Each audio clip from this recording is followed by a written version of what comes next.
ನಮಸ್ಕಾರ. MND ಲಾ ಚಾನೆಲ್ಗೆ ಸ್ವಾಗತ. ನಾನು ದಿನೇಶ್ ಎಂ ಹೊಸಹಳ್ಳಿ, ನಿಮ್ಮ ವಕೀಲ. ಸ್ನೇಹಿತರೆ, ಇವತ್ತಿನ ಕಾನೂನಿನ ವಿಚಾರ ಪ್ರತಿಕೂಲ ಸ್ವಾಧೀನ ಅಥವಾ ಪ್ರತಿಕೂಲ ಕಬ್ಜೆ. ಇದನ್ನು ಇಂಗ್ಲಿಷ್ನಲ್ಲಿ ಅಡ್ವರ್ಸ್ ಪೊಸೆಷನ್ ಎಂಬುದಾಗಿ ನಾವು ಕರೀತೇವೆ. ಹಾಗಿದ್ರೆ ಮೊದಲನೇದಾಗಿ ತಿಳ್ಕೊಳ್ಳೋಣ, ಅಡ್ವರ್ಸ್ ಪೊಸೆಷನ್ ಅಥವಾ ಪ್ರತಿಕೂಲ ಸ್ವಾಧೀನ ಎಂದರೆ ಏನು ಎಂಬತಕ್ಕಂಥದ್ದನ್ನ. ಯಾವುದೋ ಒಬ್ಬ ವ್ಯಕ್ತಿ ಇನ್ನೊಬ್ಬ ವ್ಯಕ್ತಿಯ ಮಾಲೀಕತ್ವದಲ್ಲಿರ್ತಕ್ಕಂತಹ ಒಂದು ಆಸ್ತಿಯನ್ನ ಸ್ವಾಧೀನಪಡಿಸಿಕೊಂಡು ಆ ಒಂದು ಸ್ವಾಧೀನಪಡಿಸಿಕೊಂಡಂತಹ ಆಸ್ತಿಯನ್ನ ಪ್ರತ್ಯಕ್ಷವಾಗಿ, ಬಹಿರಂಗವಾಗಿ, ನಿರಂತರವಾಗಿ 12 ವರ್ಷಗಳಿಗೂ ಸಹ ಹೆಚ್ಚು ಕಾಲ ಯಾವುದೇ ಅಡೆತಡೆ ಇಲ್ಲದೆ ಸ್ವಾಧೀನ ಅನುಭವವನ್ನು ಹೊಂದಿದ್ದಂತಹ ಒಂದು ಸಂದರ್ಭದಲ್ಲಿ ಅದನ್ನು ಪ್ರತಿಕೂಲ ಸ್ವಾಧೀನ ಎಂಬುದಾಗಿ ನಾವು ಕರೀತೇವೆ. ಇದನ್ನ ಪ್ರತಿಕೂಲ ಸ್ವಾಧೀನ ಅಂತ ಹೇಳಿ ಯಾಕೆ ಕರೀತೇವೆ ಅಂತಂದ್ರೆ, ಆ ಒಂದು ಆಸ್ತಿಯ ಮಾಲೀಕ ಯಾರು ಆಗಿರ್ತಾನೆ, ಆದರೆ ಸ್ವಾಧೀನದಲ್ಲಿರ್ತಕ್ಕಂಥ ವ್ಯಕ್ತಿ ಇನ್ನೊಬ್ಬನಾಗಿರ್ತಾನೆ. ಆದ್ರಿಂದಾಗಿ ಇದನ್ನು ಪ್ರತಿಕೂಲ ಸ್ವಾಧೀನ ಎಂಬುದಾಗಿ ನಾವು ಕರೀತೇವೆ. ಬಂದ ಮೇಲೆ ಪ್ರತಿಕೂಲ ಸ್ವಾಧೀನ ಅಂತ ಹೇಳಿ ಕರೆಸ್ಕೊಳ್ಬೇಕಾದ್ರೆ ಏನೆಲ್ಲ ಅಂಶಗಳಿರಬೇಕು ಎಂಬತಕ್ಕಂಥದನ್ನ ನಾವು ತಿಳ್ಕೊಳ್ಬೇಕಾಗುತ್ತೆ. ಸ್ನೇಹಿತರೆ, ಮೊದಲನೇದಾಗಿ ಪ್ರತಿಕೂಲ ಸ್ವಾಧೀನ ಅಂತ ಹೇಳಿ ಕರೆಸ್ಕೊಳ್ಬೇಕಾದ್ರೆ ಪ್ರತ್ಯಕ್ಷವಾಗಿ ಅವನು ಅನುಭವದಲ್ಲಿರಬೇಕು, ಸ್ವಾಧೀನ ಅನುಭವವನ್ನು ಹೊಂದಿರಬೇಕು. ಯಾವ ವ್ಯಕ್ತಿ ಪ್ರತಿಕೂಲ ಸ್ವಾಧೀನ ಅನುಭವವನ್ನು ಹೊಂದಿದ್ದೇನೆ ಅಂತ ಹೇಳ್ತಾ ಇದ್ದಾನೆ, ಆ ವ್ಯಕ್ತಿ ಪ್ರತ್ಯಕ್ಷವಾಗಿ ಅವನೇ ಸ್ವಾಧೀನ ಅನುಭವದಲ್ಲಿ ಇರಬೇಕು. ಆಗ ಮಾತ್ರ ಅದನ್ನು ಪ್ರತಿಕೂಲ ಸ್ವಾಧೀನ ಅನುಭವ ಎಂಬುದಾಗಿ ಕರೀತೇವೆ. ಅಂದ್ರೆ ಅವನ ನೆರೆಹೊರೆಯವರು, ಸಾರ್ವಜನಿಕರು, ಮೇಲಾಗಿ ಆ ಒಬ್ಬ ಆಸ್ತಿಯ ಮಾಲೀಕನಿಗೆ ಗೊತ್ತಿರಬೇಕು ಇವನು ಪ್ರತಿಕೂಲವಾಗಿ ಅದನ್ನು ಸ್ವಾಧೀನ ಅನುಭವದಲ್ಲಿದ್ದಾನೆ ಎಂಬುದಾಗಿ. ಪ್ರತ್ಯಕ್ಷವಾಗಿ ಅದೇ ವ್ಯಕ್ತಿ ಸ್ವಾಧೀನ ಅನುಭವದಲ್ಲಿ ಇರಬೇಕು. ಇದು ಮೊದಲನೇ ಅಂಶ. ಎರಡನೇ ಅಂಶ ಏನಪ್ಪಾ ಅಂತಂದ್ರೆ, ಬಹಿರಂಗವಾಗಿ ಆ ಒಂದು ಆಸ್ತಿಯನ್ನು ಅವನು ಸ್ವಾಧೀನ ಅನುಭವದಲ್ಲಿ ಇರಬೇಕು. ಅಂದ್ರೆ ಏನು ಬಹಿರಂಗವಾಗಿ ಅಂತಂದ್ರೆ ಏನು? ಒಂದ ಮೇಲೆ ನೀವು ತಿಳ್ಕೊಳ್ಳಿ. ಬಹಿರಂಗವಾಗಿ ಅಂತಂದ್ರೆ ಆ ಒಂದು ಆಸ್ತಿ ಏನಿದೆ, ಆ ಒಂದು ಪ್ರತಿಕೂಲ ಸ್ವಾಧೀನದಲ್ಲಿ ಏನು ವ್ಯಕ್ತಿ ಇದ್ದಾನೆ ಅವನು ಕಾನೂನು ಬಾಹಿರವಾಗಿ ಈ ಒಂದು ಆಸ್ತಿಯ ಸ್ವಾಧೀನ ಅನುಭವದಲ್ಲಿ ಇದ್ದಾನೆ ಎಂಬತಕ್ಕಂಥ ಅಂಶ ಸಾರ್ವಜನಿಕರಿಗೆ ಹಾಗೂ ಆ ಆಸ್ತಿಯ ಮಾಲೀಕನಿಗೆ ತಿಳಿದಿರಬೇಕು. ಆ ಆಸ್ತಿಯ ಮಾಲೀಕನಿಗೆ ಗೊತ್ತಿರಬೇಕು, ಆ ಆಸ್ತಿಯ ಮಾಲೀಕ ನಾನು, ಆದ್ರೆ ಅವನು ಸ್ವಾಧೀನ ಅನುಭವದಲ್ಲಿದ್ದಾನೆ, ಅವನನ್ನೇ ಪ್ರತಿಕೂಲ ಸ್ವಾಧೀನಗಾರ ಎಂಬುದಾಗಿ ಕರೀತೇವೆ. ನೆರೆಹೊರೆಯವರಿಗೂ ಸಹ ಗೊತ್ತಿರಬೇಕು ಇದು ಅವನಿಗೆ ಓನರ್ ಅಲ್ಲ, ಈ ಒಂದು ಆಸ್ತಿಯ ಓನರ್ ಅವನಲ್ಲ, ಈ ಆಸ್ತಿಯ ಓನರ್ ಬೇರೆಯವನಿದ್ದಾನೆ, ಆದ್ರೆ ಇವನು ಸ್ವಾಧೀನ ಅನುಭವದಲ್ಲಿ ಇದ್ದಾನೆ ಎಂಬತಕ್ಕಂಥ ಅಂಶ ನೆರೆಹೊರೆಯವರಿಗೆ ಗೊತ್ತಿರಬೇಕು. ಮೇಲಾಗಿ ಆ ಆಸ್ತಿಯ ಮಾಲೀಕನಿಗೂ ಸಹ ಗೊತ್ತಿರಬೇಕು.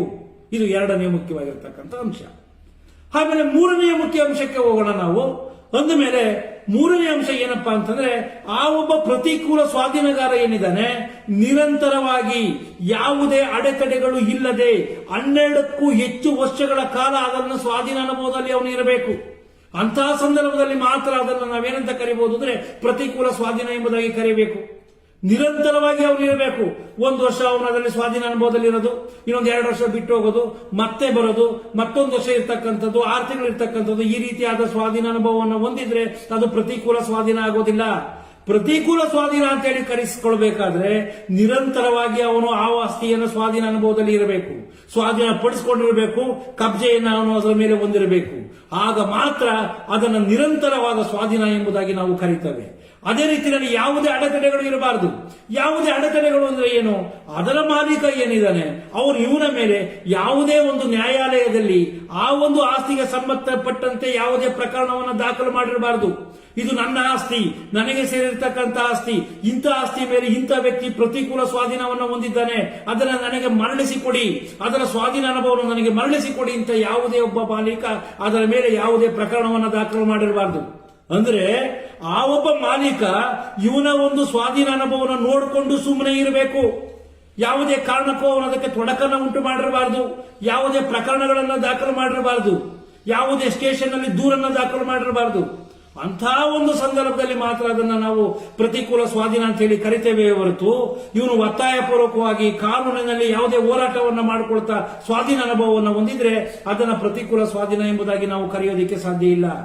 ಅಂದ ಮೇಲೆ ಗೊತ್ತಾಯ್ತು ನಿಮಗೆ ಏನಪ್ಪಾ ಅಂದ್ರೆ, ಆಸ್ತಿಯ ಮಾಲೀಕ ಅವನ ಸ್ವಾಧೀನ ಅನುಭವಕ್ಕೆ ಯಾವುದೇ ಅಡ್ಡಿಯನ್ನ, ಆತಂಕವನ್ನ ಉಂಟು ಮಾಡಿರಬಾರದು ಎಂಬತಕ್ಕಂಥದ್ದು. ಅದ ಮೇಲೆ ಇನ್ನೊಂದು ಮುಖ್ಯವಾದಂತಹ ಅಂಶ ಏನಪ್ಪಾ ಅಂದ್ರೆ, ಈ ಪ್ರತಿಕೂಲ ಸ್ವಾಧೀನಗಾರನಿಗೆ ಇಚ್ಛೆ ಇರಬೇಕು ಅಥವಾ ಆಸ್ತಿ ಇರಬೇಕು, ಅದನ್ನ ನಾನು ಸ್ವಾಧೀನ ಅನುಭವವನ್ನ ನಿರಂತರವಾಗಿ ಅನುಭವಿಸಿಕೊಂಡು ಹೋಗ್ಬೇಕು ಎಂಬತಕ್ಕಂಥ ಇಚ್ಛೆ ಇರಬೇಕು. ಇದು ಸಹ ಬಹಳಷ್ಟು ಮುಖ್ಯವಾದದ್ದು. ಅದೇ ರೀತಿಯಲ್ಲಿ ಇನ್ನೊಂದು ಅಂಶವನ್ನು ನೀವು ತಿಳ್ಕೊಳ್ಬೇಕು. ಯಾವುದಾದರೂ ಅಲ್ಪವಯಿಗಳಿಗೆ ಸೇರಿರ್ತಕ್ಕಂಥ ಆಸ್ತಿ, ಬುದ್ಧಿಮಾಂದ್ಯರಿಗೆ ಸೇರಿರ್ತಕ್ಕಂಥ ಆಸ್ತಿ ಅಥವಾ ಮಿಲಿಟರಿ ವ್ಯಕ್ತಿಗಳಿಗೆ ಸೇರಿರ್ತಕ್ಕಂಥ ಆಸ್ತಿಯ ಮೇಲೆ ಪ್ರತಿಕೂಲ ಸ್ವಾಧೀನವನ್ನು ನಾವು ಪ್ರೂವ್ ಮಾಡೋದಕ್ಕೆ ಆಗಲ್ಲ, ಸಾಬೀತುಪಡಿಸೋದಕ್ಕೆ ಸಾಧ್ಯವಿಲ್ಲ. ಇದು ಅಂಶವನ್ನು ಚೆನ್ನಾಗಿ ನೀವು ತಿಳ್ಕೊಂಡಿರಬೇಕು. ಅದೇ ರೀತಿಯಲ್ಲಿ ಈ ಪ್ರತಿಕೂಲ ಸ್ವಾಧೀನತೆಯ ಬಗ್ಗೆ ಕಾಲಪರಿಮಿತಿ ಅಧಿನಿಯಮ 1963ರ ಭಾಗ 4ರಲ್ಲಿನ 27ನೇ ಕಲಂ ವಿವರಿಸುತ್ತದೆ. ಅದರ ಪ್ರಕಾರವಾಗಿ ಯಾವುದಾದರೂ ಸಹ ಒಂದು ಸ್ವತ್ತಿನ ಸ್ವಾಧೀನತೆಯ ಬಗ್ಗೆ ಒಂದು ದಾವೆಯನ್ನು ಹೂಡೋದಿಕ್ಕೆ ಒಬ್ಬ ವ್ಯಕ್ತಿಗೆ ಈ ಒಂದು ಅಧಿನಿಯಮ ಅಂದರೆ ಕಾಲಪರಿಮಿತಿ ಅಧಿನಿಯಮ 1963 ನೀಡಿರ್ತಕ್ಕಂತಹ ಒಂದು ಕಾಲಪರಿಮಿತಿ ಮುಗಿದ ನಂತರವಾಗಿ ಆ ಒಬ್ಬ ವ್ಯಕ್ತಿ ಆ ಒಂದು ಸ್ವತ್ತಿನ ಮೇಲೆ ಹೊಂದಿದ್ದಂತಹ ಹಕ್ಕು ನಾಶವಾಗುತ್ತೆ ಎಂಬುದಾಗಿ ಹೇಳಲಾಗಿದೆ.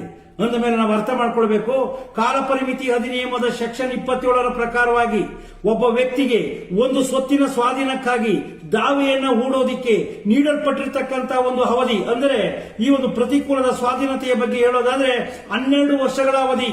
ಖಾಸಗಿ ಜಮೀನಾಗಿದ್ರೆ 12 ವರ್ಷಗಳು, ಸರ್ಕಾರಿ ಜಮೀನಾಗಿದ್ರೆ 30 ವರ್ಷಗಳು. ಈ ಒಂದು ಅವಧಿ ಮುಗಿದ ನಂತರವಾಗಿ ಆ ಒಂದು ಹಕ್ಕು ಅವನಲ್ಲಿ ಹೊಂದಿರತಕ್ಕಂತಹ ಹಕ್ಕು ನಾಶವಾಗುತ್ತೆ ಎಂಬತಕ್ಕಂಥದ್ದನ್ನ ಈ ಒಂದು ಸೆಕ್ಷನ್ ಹೇಳಿದೆ. ಅಂದ ಮೇಲೆ 12 ವರ್ಷಗಳು ಅಥವಾ 30 ವರ್ಷಗಳು ಗತಿಸಿದ ನಂತರವಾಗಿ ಆ ಒಂದು ಜಮೀನಿನ ಅಥವಾ ಆ ಒಂದು ಸ್ವತ್ತಿನ ಮಾಲೀಕ ಹಕ್ಕನ್ನ ಕಳ್ಕೊಳ್ತಾನೆ ಎಂಬತಕ್ಕಂಥದ್ದು ಸ್ಪಷ್ಟವಾಗಿ ತಿಳಿದು ಬರುತ್ತೆ. ಅದೇ ರೀತಿಯಲ್ಲಿ ಭಾರತದ ಸರ್ವೋಚ್ಚ ನ್ಯಾಯಾಲಯ 2019ರಲ್ಲಿ ಕೃಷ್ಣಮೂರ್ತಿ SS ವರ್ಸಸ್ ನರಸಿಂಹ ಶೆಟ್ಟಿ ಪ್ರಕರಣದಲ್ಲಿ ಒಂದು ಮಹತ್ವದ ತೀರ್ಪನ್ನು ಸಹ ಕೊಟ್ಟಿದೆ. ಅದು 27ನೇ ಕಲಂ ಏನ್ ಹೇಳುತ್ತೋ ಆ ಒಂದು ಕಲಮಿನ ವಿವರಣೆಯನ್ನ ಎತ್ತಿ ಹಿಡಿದಿರ್ತಕ್ಕಂಥದ್ದನ್ನು ನಾವು ಕಾಣ್ತೇವೆ. ಒಂದ ಮೇಲೆ ತಮ್ಮೆಲ್ಲರಿಗೂ ಸಹ ಗೊತ್ತಾಗಿದೆ, ನಾವು ಪ್ರತಿಕೂಲ ಸ್ವಾಧೀನವನ್ನು ಹೊಂದತಕ್ಕಂಥದ್ದು ಎಷ್ಟು ಮುಖ್ಯವಾಗಿದೆಯೋ ಅದೇ ರೀತಿಯಲ್ಲಿ ಆ ಒಂದು ಪ್ರತಿಕೂಲವನ್ನು ಸಾಬೀತುಪಡಿಸಬೇಕು, ನ್ಯಾಯಾಲಯದಲ್ಲಿ ರುಜುವಾತುಪಡಿಸಬೇಕು. ನಾವು ಸಾಕ್ಷ್ಯಾಧಾರಗಳನ್ನು ನಾವು ಅಲ್ಲಿ ರುಜುವಾತುಪಡಿಸಬೇಕಾಗುತ್ತೆ. ಯಾವಾಗ ನಾವು ಪ್ರತಿಕೂಲ ಸ್ವಾಧೀನತೆಯನ್ನು ಹೊಂದಿದ್ವೋ, ಎಷ್ಟು ವರ್ಷಗಳ ಪ್ರತಿಕೂಲ ಸ್ವಾಧೀನತೆಯನ್ನು ನಾವು ಹೊಂದಿದ್ದೇವೆ, ಸಾರ್ವಜನಿಕರಿಗೆ ಮತ್ತು ಆಸ್ತಿಯ ಮಾಲೀಕರಿಗೆ ಯಾವ ರೀತಿಯಲ್ಲಿ ನಾನು ಪ್ರತಿಕೂಲ ಸ್ವಾಧೀನವನ್ನು ಹೊಂದಿದ್ದೇನೆ ಎಂಬತಕ್ಕಂಥದ್ದು ತಿಳಿದಿದೆ ಎಂಬತಕ್ಕಂಥ ಎಲ್ಲಾ ಅಂಶಗಳನ್ನು ಸಹ ನಾವು ರುಜುವಾತು ಪಡಿಸತಕ್ಕಂಥ ಹೊಣೆ ನಮ್ಮ ಮೇಲಿರುತ್ತೆ. ಅದಕ್ಕೋಸ್ಕರವಾಗಿ ರುಜುವಾತು ಪಡಿಸತಕ್ಕಂಥ ಒಂದು ಸಂದರ್ಭದಲ್ಲಿ ಕೆಲವೊಂದು ದಾಖಲಾತಿಗಳು ಬಹಳಷ್ಟು ಅನುಕೂಲಕರವಾಗ್ತವೆ. ನಿಮಗೆ ಯಾವ ದಾಖಲಾತಿಗಳನ್ನು ತಾವು ಇಟ್ಕೊಂಡಿರಬೇಕು? ಮುಖ್ಯವಾಗಿ ನೀವು ಒಂದು ಮನೆಯ ಒಂದು ಸ್ವಾಧೀನ ಅನುಭವವನ್ನು ಹೊಂದಿದ್ದೀರಾ ಅಥವಾ ಮನೆಯ ಒಂದು ಸ್ವಾಧೀನ ಅನುಭವವನ್ನು ಪ್ರತಿಕೂಲವಾಗಿ ಹೊಂದಿದ್ದೀರಾ ಎಂಬತಕ್ಕಂಥದ್ದು ಹೇಳೋದಾದ್ರೆ ಆ ಒಂದು ಮನೆಗೆ ಸಂಬಂಧಿಸಿದಂತೆ ಕಟ್ಟಿರ್ತಕ್ಕಂತಹ ನೀರಿನ ಒಂದು ಬಿಲ್ಗಳಾಗಿರಬಹುದು, ವಿದ್ಯುತ್ ಶಕ್ತಿ ಬಿಲ್ ಆಗಿರಬಹುದು, ದೂರವಾಣಿಯ ಬಿಲ್ ಆಗಿರಬಹುದು, ಆ ಮನೆಯ ಅಡ್ರೆಸ್ ನಲ್ಲಿ ತಾವು ಹೊಂದಿರತಕ್ಕಂಥ ಆಧಾರ್ ಕಾರ್ಡ್ ಆಗಿರಬಹುದು, ರೇಷನ್ ಕಾರ್ಡ್ ಆಗಿರಬಹುದು, ಆ ಮನೆಯ ಕಂದಾಯವನ್ನು ಕಟ್ಟಿರ್ತಕ್ಕಂಥ ಬಿಲ್ಗಳಾಗಿರಬಹುದು, ಇಂತಹ ಒಂದು ದಾಖಲಾತಿಗಳನ್ನು ತಾವು ಹೊಂದಿದ್ದಂತಹ ಒಂದು ಸಂದರ್ಭದಲ್ಲಿ ಪ್ರತಿಕೂಲ ಸ್ವಾಧೀನತೆಯನ್ನು ರುಜುವಾತುಪಡಿಸಬಹುದು. ಅದೇ ರೀತಿಯಲ್ಲಿ ಒಂದು ಜಮೀನಾಗಿದ್ದಂತಹ ಒಂದು ಸಂದರ್ಭದಲ್ಲಿ ಆ ಒಂದು ಜಮೀನಲ್ಲಿ ತಾವು ಕೈಗೊಂಡಿರ್ತಕ್ಕಂಥ ಶಾಶ್ವತವಾದ ಅಭಿವೃದ್ಧಿ ಕಾರ್ಯಗಳಾಗಿರಬಹುದು, ಬೋರ್ವೆಲ್ ಅನ್ನು ಕೊರೆಸಿರ್ತಕ್ಕಂಥದ್ದಾಗಿರಬಹುದು. ಅದೇ ರೀತಿಯಲ್ಲಿ ಅಲ್ಲಿ ಒಂದು ಬೆಳೆಯನ್ನು ಬೆಳೆದು ಆ ಬೆಳೆ ನಾಶವಾಗಿ ಆ ನಾಶಕ್ಕೆ ಪರಿಹಾರವನ್ನು ಸರ್ಕಾರದಿಂದ ಪಡೆದುಕೊಂಡಿರ್ತಕ್ಕಂತಹ ಒಂದು ದಾಖಲೆ ಆಗಿರಬಹುದು. ಇಂತಹ ದಾಖಲೆಗಳನ್ನು ತಾವು ಹೊಂದಿದಂತಹ ಒಂದು ಸಂದರ್ಭದಲ್ಲಿ ಪ್ರತಿಕೂಲ ಸ್ವಾಧೀನತೆಯನ್ನು ತಾವು ಆ ಒಂದು ಸಾಬೀತುಪಡಿಸೋದಕ್ಕೆ ಅನುಕೂಲವಾಗುತ್ತೆ.